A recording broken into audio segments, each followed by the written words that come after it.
This is JJ Solomon. This Corey Bradshaw, Mr. RTBA. Mr. These boys can't touch me on my worst day.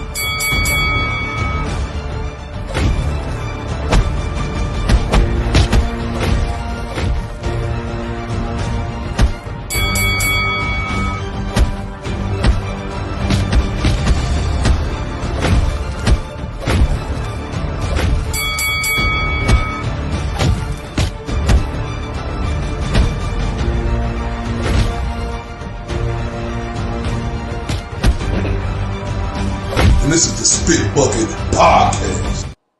It's your boy, Mr. RTBA, Mr. 214, Senor Dos, 14, Senor Dos, 14, Mr. Undeniable, Mr. D Boy can't touch me on my worst day, right here with my dog, my brother from another, my partner in crime, Mr. JJ Solomon. What's poppin', my guy?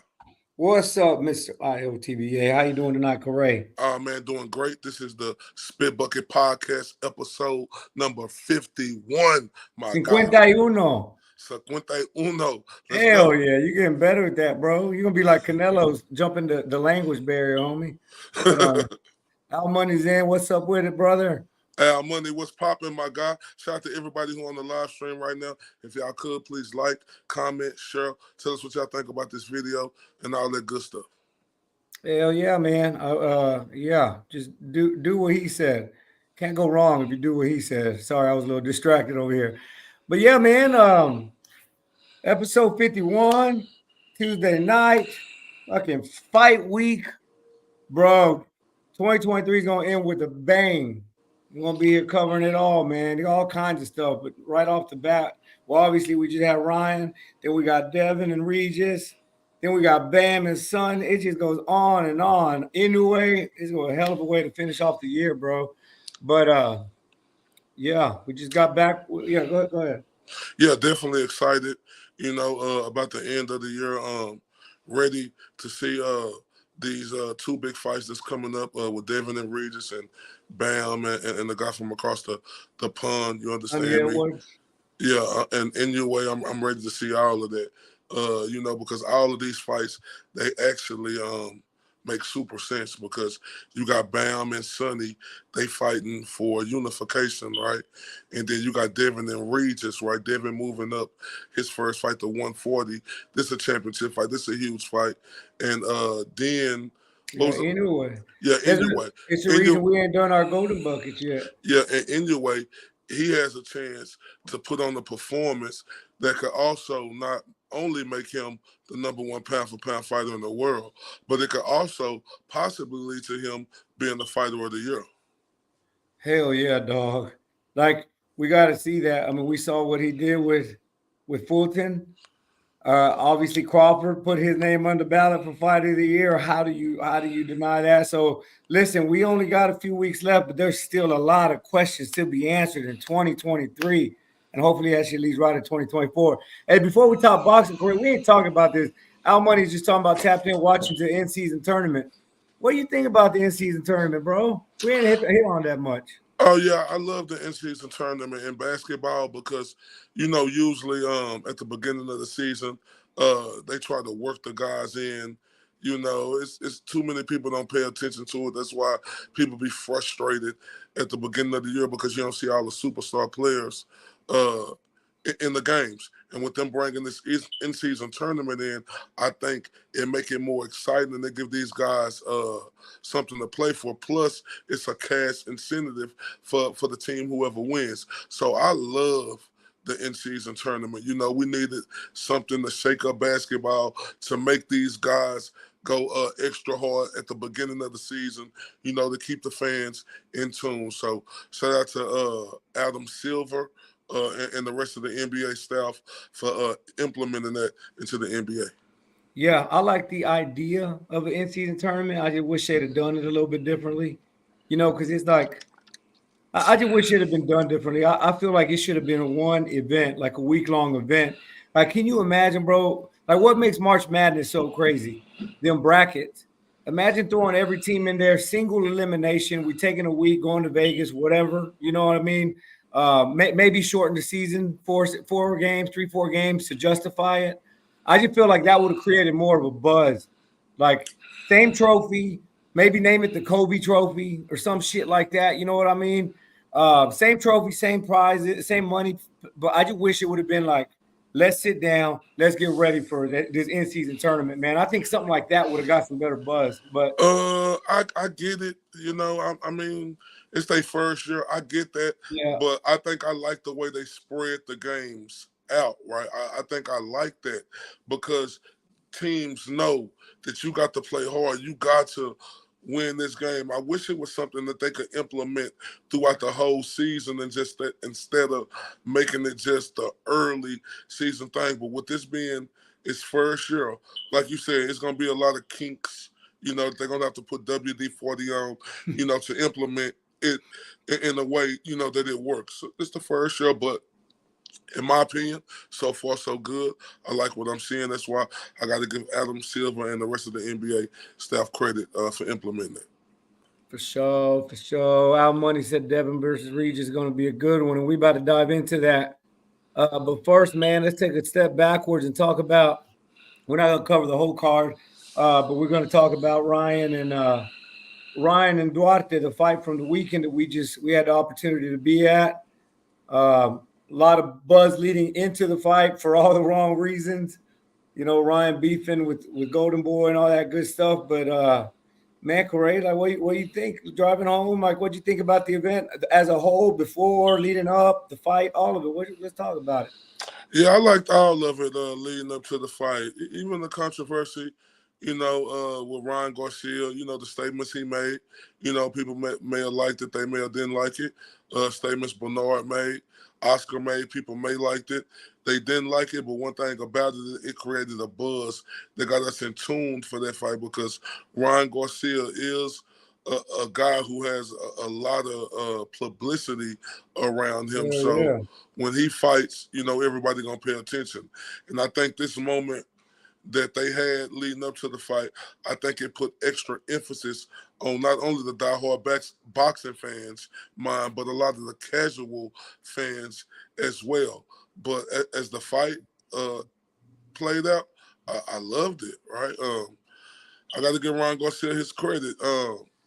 You know, he won the fight. He stayed in the pocket. You know, it was some things that, you know, he need to work on still. Obviously, we know that. But one thing about it, you know, he stayed in the pocket. It looked like his mid to long range game with him using his jab. He was staying disciplined. People, you know, people on media row like myself and the club, we was like, why is Ryan moving that much? But credit to Ron for being able to move around that ring and fight at the same time and keep his durability up. Also, shout out to Oscar Duarte. You know, he came in there and put on a good performance, right? You know, I think the referee, you know, it was a little injustice with the ref, you know, early in the fight, but that's neither here or there. I thought also with the ref, you know, with him getting up at the count of 9, you know, in the biggest moment of his career that he should have had the opportunity, but that's neither here or there. I think Ryan Garcia would have still won that fight after the way we seen the way he hurt Duarte real hard, you know, and had him doing the chicken dance. And I think, you know, Ryan Garcia would have been like a pit bull ready to attack when Duarte got up, especially with Yeah. 30 seconds left. Yeah, I didn't mind the stoppage at all, but no, dog, like facts. I mean, I remember seeing all that. The ref kept stepping in and stepping in and stepping in, and the one maybe two times he stepped in for Ryan, it's almost like he was doing it because he started hearing the boo birds. Um, but yeah, man, like I'll piggyback off what you said, and it was a hell of a lead up. It had the buzz. The city was talking. It's almost like we didn't discuss much about the Red Owl event, but there was another DAZN card the night before, star-studded event, lots of big names out there, and Shakur, Shane Moses. I mean, it was a lot of people. Sean Porter, Jay Prince, yeah, Jay Prince walked Sean in, yeah, Porter, Calvin Ford, yeah, and Kenny shit. Ellis. It was a lot. Yeah, you could just keep going. But the point I'm trying to make is the vibes in the city were popping for boxing, and that's big thanks to Golden Boy and then Ryan Garcia. You know, the event itself was great. We saw some prospects making a name for themselves. We saw a prospect, in my opinion, elevate himself to contender. because I'm sitting here thinking about what we're going to do with these awards this year. Prospect of the year. We're not going to give the same award 2 times in a year, 2 years in a row. And in my opinion, I'm not saying this because Kid Austin is close to the show, but Kid Austin's a contender now. Kid Austin can fight for one of them belts, and he's right there in WBA, and I'm sure he's going to be top 10 in all the other sanctioning bodies. Anyway, I'm going off on a limb. The Ryan Garcia fight, yeah, the dude got the W. He went through some adversity. I haven't watched the telecast back yet, so I don't know what the commentators were scoring it, but a lot of us had that very close. And if I'm not mistaken, I think I may have had Duarte up 4-3. 4-3. It was 8 when I knocked it, wasn't it? I think it was 3-2, 4-3, 3-2, one of them. Something like that. I remember there was a point in that fight where I had Duarte up by a round. From our perspective, from what I was seeing. But here's the thing, Corey. I'll ask you this. I've heard a lot of people say, "Oh yeah, I seen some changes in Ryan's game," and like that awkward ass shoulder roll, man, that ended up getting Duarte in some trouble because he kept hitting him behind the back. A shoulder roll looked terrible. My question to you is: if this was the first time you've ever seen Ryan Garcia, would you be impressed with his skills, man? If it was the first time you ever see him, don't think about any of the changes he made. If that was the product you saw. Yeah, absolutely, because just because he was doing a shoulder roll and then it didn't look nice to the eye, the guy was actually still in that fight, unlike a guy I know like Shakur Stevenson, because in that fight Shakur Stevenson had, if that's the first time you ever seen him, you'll never want to fight him again. What Ryan did, he went in there and finished the fight. You understand me? So absolutely, if you see a guy do that, and then you also see him, have success, then you see him finish the fight, absolutely. I would want to watch him fight again. Against Oscar Duarte, I seen Paulie Malignaggi make a video this week, said Shakur's opponent is 50 times better than Duarte. And Ryan made Duarte look like a ready game opponent. And maybe he is, maybe he isn't. But he gave Ryan a hell of a lot to handle. Ryan was on the bicycle a lot in the beginning of that fight. And he had to stop and throw because he wouldn't have been able to continue that pace for 12 rounds. But look, I'm not doing this to be extra critical, Ryan.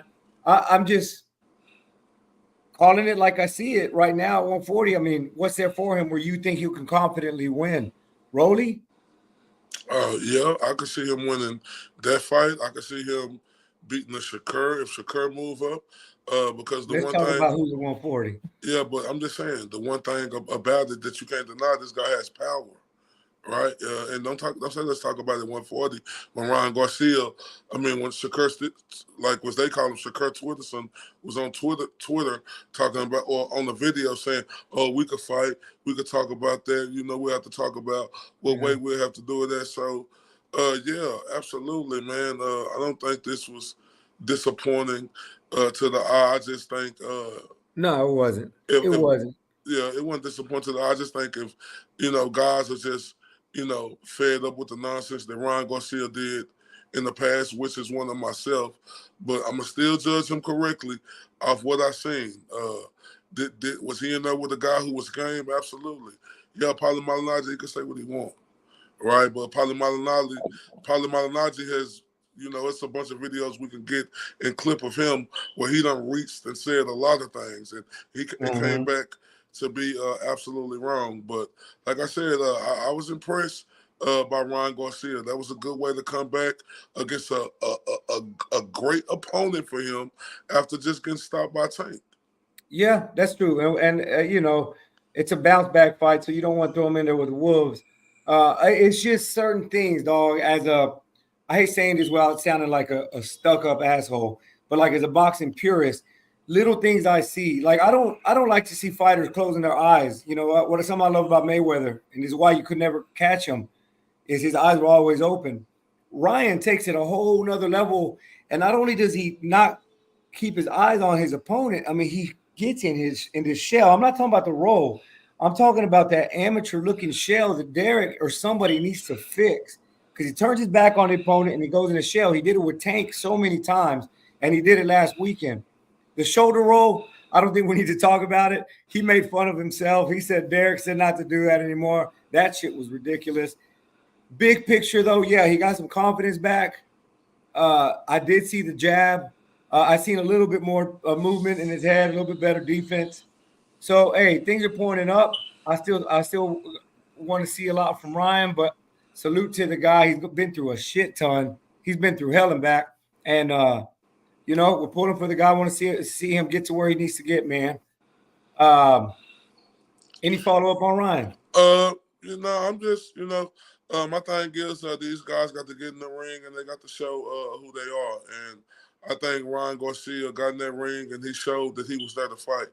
Unlike some other fighters that we can name. So that's why I got to give Ryan Garcia his credit, for actually going in there and fight, actually going in there and entertaining us. Yeah, you're supposed to be cautious of defense, but you supposed to go in there and entertain to make people want to watch you. And I think he did that, especially with the knockout. So I'm with you. I want to see his next fight and what he's gonna do. Can't say I'm rooting for the guy or not rooting for the guy. My thing is we just seen a path with this guy. If it ain't one thing, it's another. I want to see if Ryan Garcia going to be able to stay focused and continue this path. I don't want to see Ryan Garcia after a couple of more months whining and then talking about, his relationship wasn't working with his trainer and he have to move on. I just hope he done settled in and not make himself the problem anymore. And just real quick, did you see the very next day he runs to Twitter saying, I wish the DAZN broadcasters were as nice to me as ESPN is nice to their fighters. And again, grown ass man saying people are being mean to me. Like, come on, Ryan. Like, I just want to see you fight. And if you're going to talk on social media, talk, but stop pointing fingers, stop complaining, stop sounding like a victim, man. I'm saying that like I'll be sounding right here next to me. What do you mean you wish they were nicer to you? Yeah, and I wish you had mean? that same energy for Shakur. Because this is the most crybabyest fighter in boxing right now. You sit up here and talk about Ryan Garcia and the things he say. What about Shakur Who we Stevenson? talking about Ryan? No, I understand that, but this the energy.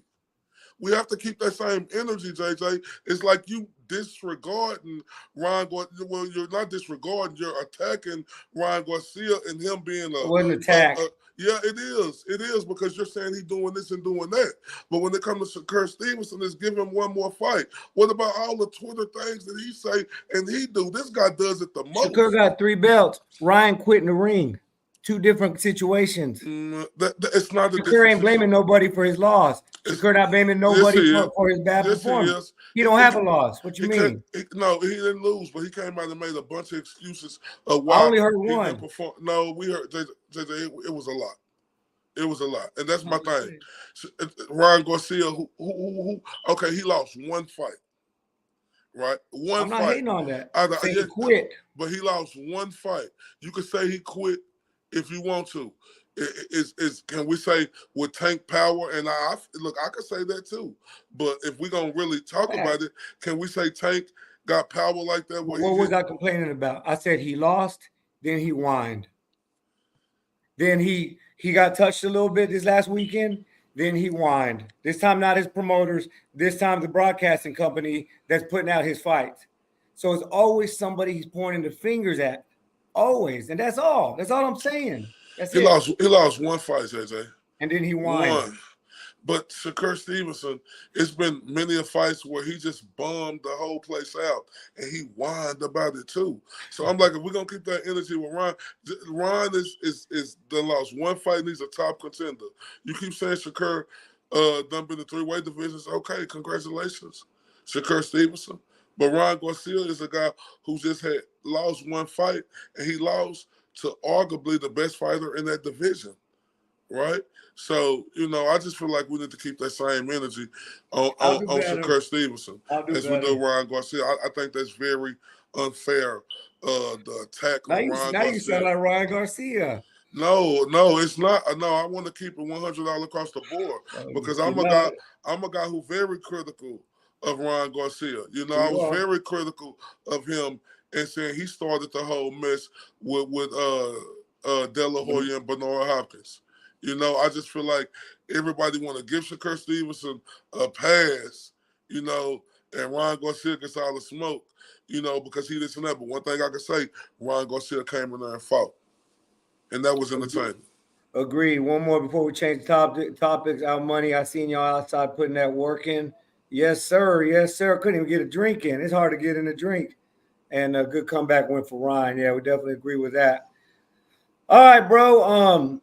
Change it up a little bit. We had some breaking news today. Again, before we get to Haney and Regis, let's talk a little bit about women's boxing. I want you to lead it off to him because I know that you disagree with it. What's that? I want you to tell us. I want you to lead off because I know you disagree with. Well, at first, I want to hear your opinion. No, I want to hear yours. Okay. Now you go first. All right. So today, the 1A and 1B for me as far as Lady Goat, you know, Amanda Serrano, she vacates her WBC title. Why, you might ask? Because Mauricio Suleiman is still not budging on giving women 3-minute rounds and 12 rounds in title fights. I'm not going to read this whole thing. She says, I'm the first undisputed female champ. She says she's given her whole life to the sport. No boxing, no phones. She don't have a phone, dog. But long story short, the WBC has refused to evolve the sport for equality, so I am relinquishing their title. Thank you for sanctioned bodies who've evolved equality. And, you know, I'm not going to read it all, but it's there. You guys go to her social media, you see it. Most Valuable Promotions also followed up with the belt doesn't make a champ, the champion makes the belt. So listen, man, I'm gonna be real careful with this, all right? Because I've got my opinions on this, and you know, we live in a touchy world where you can't express your opinions without being accused of being something, right? Women's boxing. Like we've been talking about women's boxing before people really were talking about women's boxing, and I have a lot of respect for the ladies, but I'll just get straight to the point. As of right now, December 5th, 2023, I'm against 12 3-minute rounds. I'm against 3-minute rounds, and before anybody tries to call me a woman hater or whatever you want to call me, it's nothing like that. I promise. It has nothing to do with the ability for a woman to do what a man does, right? But just hear me out here, all right? We always say amateur boxing is completely different than professional boxing, and a big reason for that is 3 1-minute rounds. You almost have to have a completely different strategy. You got to attack, score.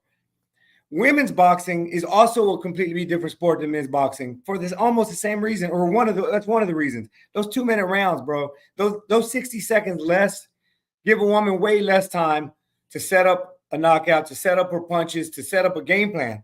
I get all that. So these women have been training for a certain style of boxing their whole lives. There's that part of it that kind of goes to where I'm going. Women's boxing is blowing up right now, more than ever. But the biggest problem I see in women's boxing is the level of competition. You have your Clarissa Shields and Katie Taylor and Michaela Mayer and Amanda Serrano. You have that batch of women, but it's a very small batch. And we see them all the time outclassing the hell out of their opponents, right? We really do. There's a big separation in talent. All 3-minute rounds is going to do is make that gap even bigger. Because, yeah, that list of women, that elite list of women that we see right now with all the straps, those women can do it. No doubt in my mind. They can do it easily and make it look good. My question is, those women that already look bad, not bad, but already struggle to go 10-minute 2-minute rounds, those women are going to look even worse. Women's boxing doesn't need anything to pull them back because they are hauling ass. They are doing well right now. So my thought process is, why do that now? That should be the end game, but there's still not enough competition. All this is going to do is widen that gap of competition, and ultimately it's going to result in less viewers, and it's going to result in less money in their pocket. That's the only reason I'm against it. It's going to make the elite even more elite, and it's going to make this average below average. And that's all I feel for it. And I hope people understand that. I'm not trying to spit on women or nothing like that. It's that level of competition in the sport today. What are your thoughts, dog? I understand what you're saying, but I disagree 100%. I think it's all about equality. right? Shout out to Amanda Serrano, right? For stepping up, right? And I love and appreciate uh, her for doing that, being a strong woman, Fact. sticking her chest out, and telling Mauricio Suleiman and everybody else setting a precedence to show that it needs to be equality, right? My thing about the 2 minute rounds, it sucks. It sucks to see them women going up for 2 minute rounds because when the fight start getting good, like it ain't even good, right? It sucks, right? Let's be honest, right? Listen, the competition in women's boxing is building up, right? It is. That's Fact. something that we can't deny is building up. And with the growth of a sport, you want to be able to grow it just like the other sport is growing, right? You hear a lot of women screaming for equal rights, right? And they want the opportunity because just think about it, right? With an extra 3 minute round, with an extra minute of a round, you could have fighters out here to show that they really like that, and they gonna be able to finish a lot more fighters. The reason why women boxing isn't escalating like that because we don't see as many finishes as it needs to be like we see in the man's sport, right? Women aren't able to get these finishes because they're not able to have the full time frame to be able to break their fighters down. It's like as soon as the fight start getting good, ding. So, like I stated, much respect, much love to Amanda Serrano for stepping up, going against the grain, setting a precedence, and screaming for equal rights with women in boxing, especially when boxing is flowing. And this is the one thing I love about her. Because like you say, it's 1A and 1B. Her Clarissa Shields. Either way people want to put it. If you got Clarissa Shields as the GOAT, if you got Amanda Serrano as the GOAT. This is what's great about it. She knows she one of the best, if not the best, out of two fighters. And she didn't run from it. She ran to it as being the best. And she know that it was going to make headwaves. I love and appreciate her for that, for standing up for women equal rights. This boxing is not for the South. These women ain't coming into the ring, to play patty cake or, play, do jumping jacks. They coming into the ring because they like to fight. So I, let's give them their respect and just do to able to get them 3 minutes because we say women boxing needs to be a little bit more exciting. And with that extra minute, I think it'll make it more exciting.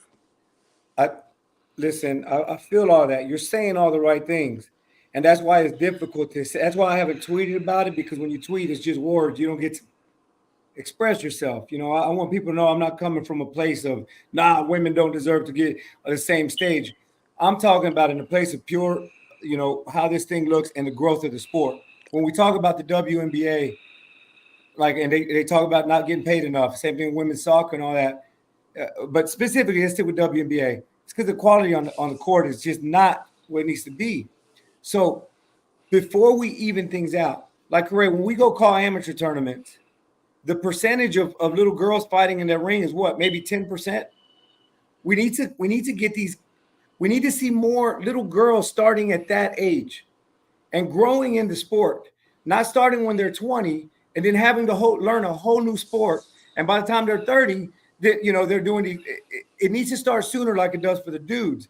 And I feel until we do that, then we can expand it like this. When I saw Franchon Cruz, when she lost her belt against Katie Taylor, dude, she was dying them last 3-4 rounds. Great. A championship women's fight is 20 minutes. If they get if we did 12 3-minute rounds, that's 36 minutes. That's almost twice the fight, dog. Almost twice the time. So I feel like we have to grow. Not just because we see Amanda Serrano and all these women that are badasses, they can do it, but they need the sport to catch up to them because they're on a whole different level. And that's all I'm saying. The sport needs to catch up to those elite ladies. And then when we're there, then we can close that gap up. That's what I'm saying. And it's not, like I said, it's not from an ugly place. Yeah, no, I know it's not coming from an ugly place. It's just the sport have caught up. You can't compare women boxing to the You WNBA can't. because the flourish Oh, that women boxing is having is in a huge, it's a huge difference between the WNBA. WNBA just can't get it together. Women boxing can, and with women boxing, we think it's just a couple of fighters. No, it's not. It's a I didn't lot say of. No, I'm saying it's people think it's just a couple of women fighters, right? No, it's not. It's a lot of women fighters who got big names who are out here fighting. Women boxing is on a different level now. And to say, we don't want to see women do this or want to see them fight this long, that's what Amanda Serrano talking about. It's no equality. It's like people still want to hold the shackles on these women and not let them flourish to the next level like the dudes are doing, especially since boxing is in a high, going in a high volume for women fighters. So uh, I agree 100% with Amanda Serrano. I think, women need equality. I think this is an equal world we live in. Can men and women do everything equal? No. Because, it's women, it's a lot of men who could pick up stuff, heavier things more than women can, but it's a lot of women who could do other stuff that man can. But when in boxing, it's imano, and the women that's getting in there, they fighting. So I think it's a little pushy to try to stop women from having the same equality as men do all around the circle, and that will go even. I would say that even if it was man and they were trying to get the same equality. So I think it's a little pushy to try to hold the women back. I think Amanda Serrano set a precedence, and I think they need to uphold that precedence.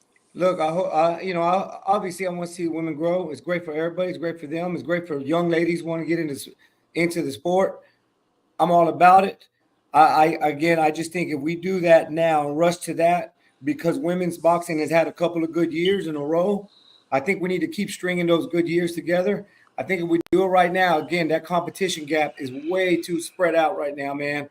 I mean, again, when we see them in the ring together, obviously those girls, those elite girls, they put on great fights. We've seen it. We gave it Fight of the Year last year, Amanda Serrano. But what was I going to say? I was going to say one more thing before we let off, before we change the subject. I think I may have forgot. But I'm a huge, huge fan of Amanda Serrano. I really am. What she's done with her team, how selfless she is, how she's bringing her whole squad up with her. I love what Amanda Serrano's doing. I just think this might be the wrong move for boxing financially, for women's boxing financially. If I'm wrong, I'll be the first to come on here and say, hey, dog, last year I don't know what the hell I was talking about. These girls are killing it. So salute to all of them ladies. I'm a big fan of all of them. And yeah, man. Let's check the chat real quick. What's up, Quentin Bradley saying IOTBA and Mr. JJ? Good seeing you, Mr. Q. Mr. Q, what's popping? What's up, fellas? Man, we appreciate y'all tuning in. All right, Corey. Well, let's jump right on in, dog, to what we excited for. Do our Huh? sponsors real quick before we get to this Oh next yeah, one. my bad. Let's hit the sponsor. Elite Sportswear. All right, listen up, guys. We're calling all Little League coaches. We're calling all middle school coaches, calling all high school coaches. We're calling out all those team mamas. If you need team uniforms, if you need jerseys, accessories, whatever gear you're looking for the team, please check out our friends over at Elite Sportswear. These guys do it all, and they do it great. So if you're needing a brand new look for the younger athletes, for the teams, do me a favor, trust us with Elite Sportswear. These guys do all of our gear here at Spit Bucket Podcast, hats, shirts, hoodies. We could not be more pleased with them. So check them out over at thebetteruniform.com. You can find them on Facebook at The Better Uniform or on Instagram, Elite Sportswear 17. That's Elite Sportswear 17 on Instagram. Again, if you want your team looking super fly on game days, do yourself a favor, do the squad a favor. Call Roderick and the team over to Elite Sportswear ASAP. Let them know the Spit Bucket Podcast sent you. Y'all check out thebetteruniform.com. Homies over at Elite Sportswear, man. They know what they're doing. You know what? I need to clip out some pictures of the actual work that they've been doing lately. The winter gear. Whew. Oh, so Man, hey, if people ain't checking out Elite Sportswear, man, I'm letting everybody know here from the 214 to across the pond. They are the best in the business. So I yeah, need if you look, everybody yeah. Go ahead, my bad, Corey. to make sure y'all go check out Elite Sportswear. They are simply the best. Hold up, better than all the rest. Absolutely, dog. If you love your high school, tell them what high school you went to, what high school you want to represent. Y'all just got to check it out, or your college, obviously. My little peon brain is just talking about high school. All right, man. Let's get to the main event.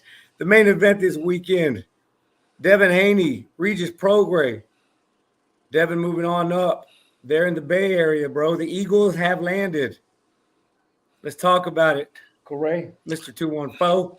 Oh, absolutely, man. I've been looking forward Hell yeah. to this fight for months.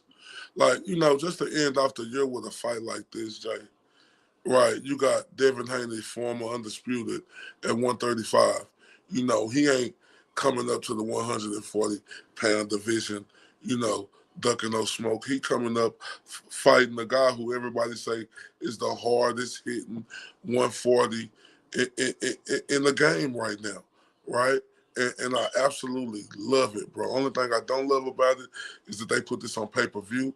I think having this on a regular DAZN, that would have helped grow the sport even more. That's neither here or there. I didn't voice my concerns about that, during this whole press conference. But one thing I'm ready for is this fight right here. And Jay say, I don't know who gonna win this fight right here. And I'm being honest with you, right? Because it's like I know they got Devin Haney the favorite, right? But it's easy to be the favorite until you get caught by that big punch. And one thing we have seen Regis do, we have seen him catch people 29-0, 25 knockouts. That dude has power in that left hand, right? And I know Regis didn't put on the best performance in this last fight.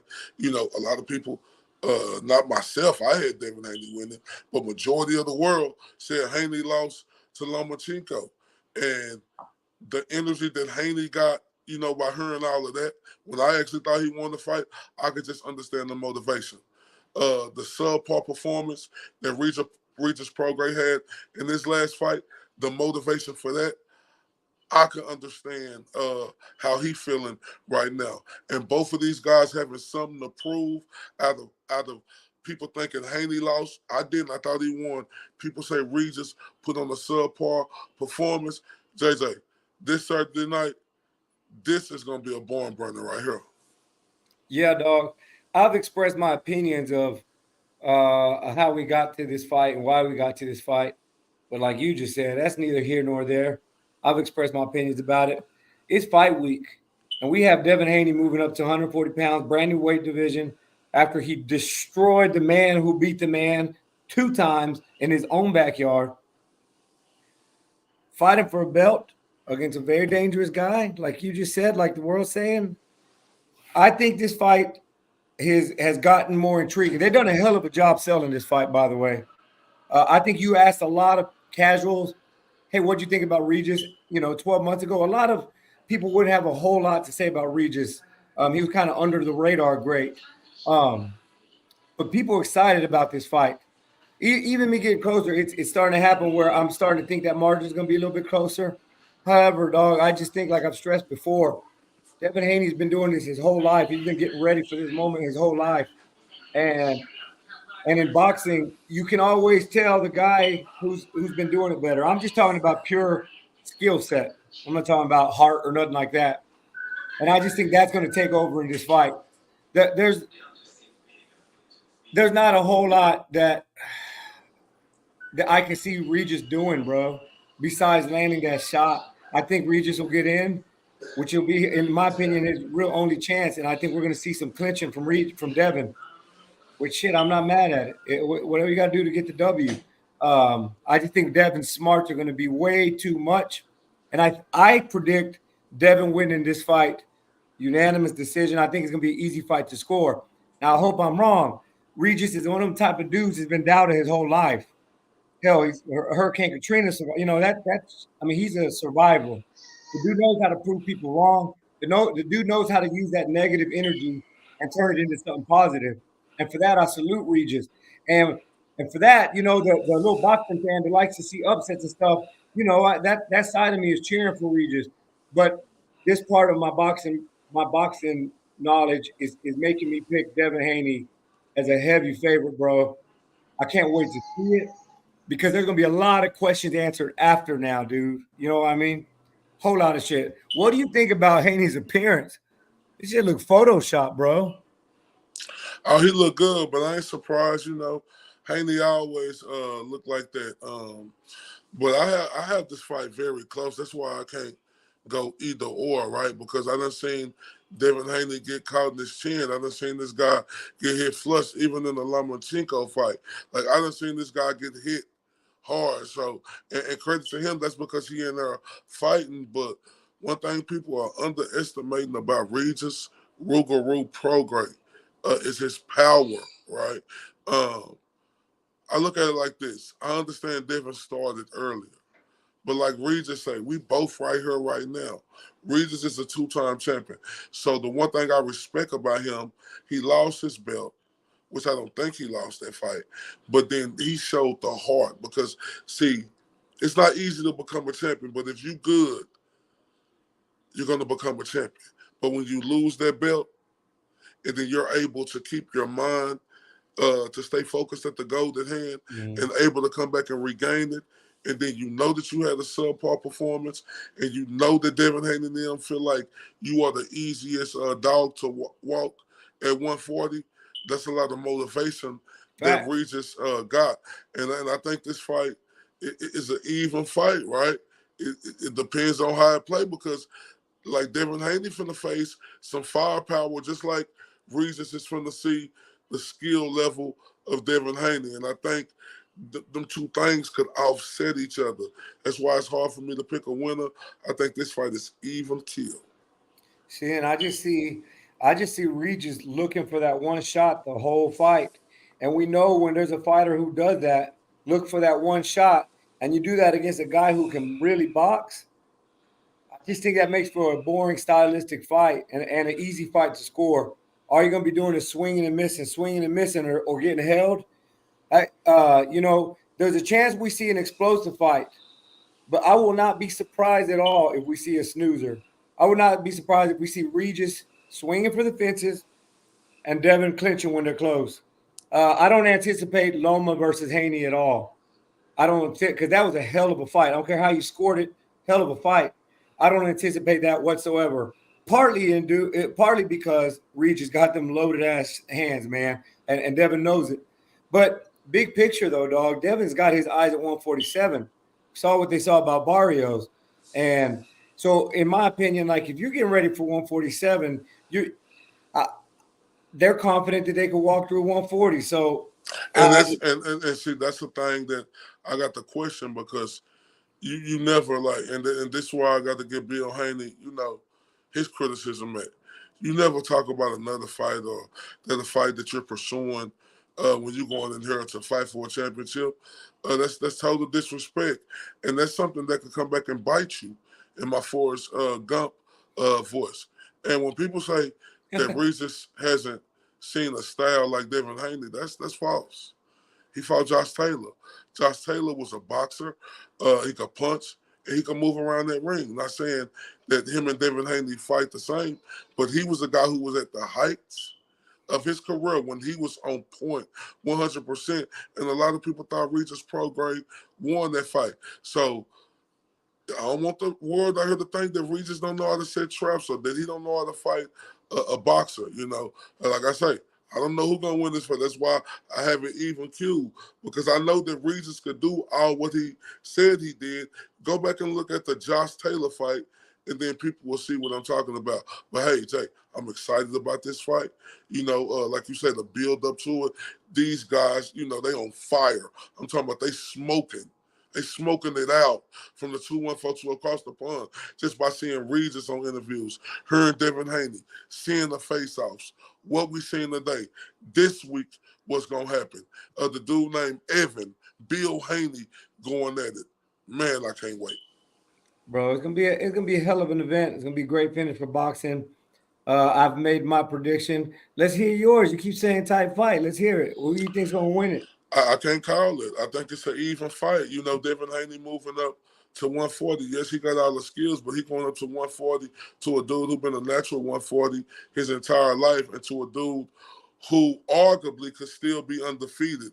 A dude who have fought different styles like that, but Devin Haney is special. You know, Regis going up against a guy who's athletically gifted in every area, you know, from the north to the south to the east to the west. They said this fight is even. This is a fight I couldn't put no money on, or I can't make no pick, because I know both of these fighters are that good, and Regis could hurt him and finish him, and Devin Haney could outbox him and beat him on the cards. So it's tough to say. Well, we will be done talking about it this weekend. And like I said, man, so many questions answered. You know, there's so many names now. 140, it's the new 135, and a lot of avenues, a lot of different routes these guys can go. So many fights to talk about, so many fights to see. So, look, I'm hoping for a good fight. Deep down inside, I'm hoping I'm wrong. It's what we love about this sport. Just when you think you know it all, they're going to surprise the shit out of you. So I hope we get to come on here next week and say, wow. Yeah, wow. That's the beauty. And that's what I love about it. Like, hell yeah. Like, bro, like nobody is 100% accurate in picking fights. Don't you know we love when we see the upset? Like when Tyson Fury beat Klitschko. That was a huge thing. That shook up the world because the Klitschko brothers have been dominant and had the belts for that long. Like, you like to see a shakeup. You like to see the unthinkable that you didn't think was going to happen happen. So I love it. Unlike a lot of people, bro, like I'm telling you, if I'm wrong on here, because I hardly ever come out and put my neck out like that. Let's be honest. I'm always like, well, it's going to be a close fight and I don't really know. I put my neck out on this one. But again, you guys will see that if it goes, if I'm completely wrong, like we just said, that's what we love about the sport. We get to see Regis digging deep, the whole world treating him like the challenger, like he's the one stepping up to a fight. And if he comes out and shuts me up and all his critics, bro, I'll be cheering him on for life. But yeah, shout out. Our money says I'm picking Devin to win, but like Mr. 214 said, it's too close to bet my money. And we will see. Hey, our money, if I'm right, though, we'll get on here and we'll do a little celebrating. Say, I told you so. I told you so. I told you so. But all right, Corey, if you don't have anything else, dog, I'm good. We're going to wrapping it up. It's almost 10 o'clock. Yeah, man. Salute to everybody on here from the 214 across the pond. If you ain't subscribed, make sure you subscribe, like, and comment. Shout out to the playback game. Yes, sir. Yes, sir. Y'all take it easy, man. Corey, you have a good night. Give the fan a big hug, and we will see you guys soon. Holla at you. This is JJ Solomon. This Corey Bradshaw, Mr. RTB. Mr. These boys can't touch me on my worst day.